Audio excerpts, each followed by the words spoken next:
জ্বলন্ত কয়লাকে অন্যের গায়ে ছোড়ার জন্য সেটা নিজেকে প্রথম ধরতে হয়, ফলে নিজেকেই আগে জ্বালাবে। এই ব্যাপারটা রেগে যাওয়ার সমান।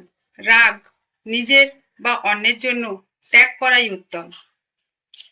জীবন কয়েক মিনিটে পরিবর্তন হয় না, কিন্তু কয়েক মিনিটে নেওয়া একটি সিদ্ধান্ত দ্বারা পুরো জীবন পরিবর্তন হতে পারে।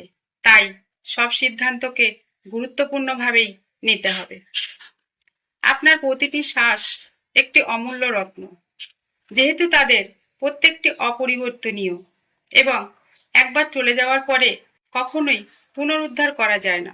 বিধাতা তার সৃষ্ট সকল মানুষের অন্তর জানেন, তাহার কাছে ফাঁকি চলে না।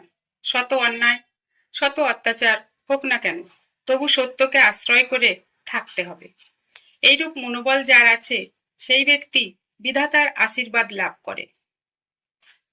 কোনো মানুষ যত ধীরেই হোক, যদি ক্রমাগত এগোতে থাকে, তাকে কখনো নিরুৎসাহিত করো না, কারণ দেরিতে হলেও সে একসময় গন্তব্যস্থলে পৌঁছাবে।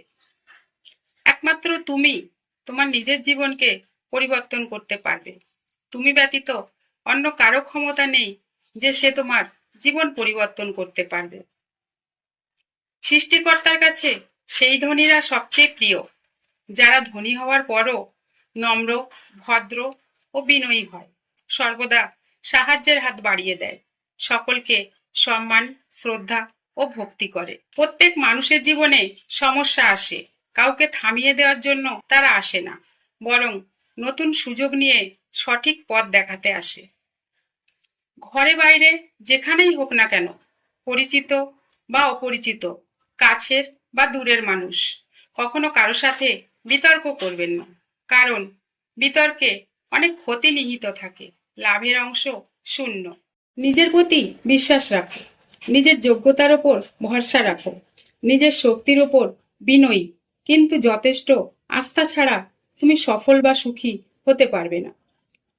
কোনো হিংস্র পশু অপেক্ষা কোনো শয়তান বন্ধুকে আপনার বেশি ভয় পাওয়া উচিত, কারণ হিংস্র পশু আপনার শরীরের ক্ষতি করতে পারে, কিন্তু একজন খারাপ বন্ধু আপনার বুদ্ধির ক্ষতি করে দিতে পারে। মিষ্টি মধুর কথায় যতটা আনন্দ পাওয়া যায়, অন্য কিছুতে ততটা আনন্দ পাওয়া যায় না। মিষ্টি কথা বলতে টাকা খরচ হয় না, শুধু একটু অভ্যাস প্রয়োজন। করেই দেখুন কেমন লাগে।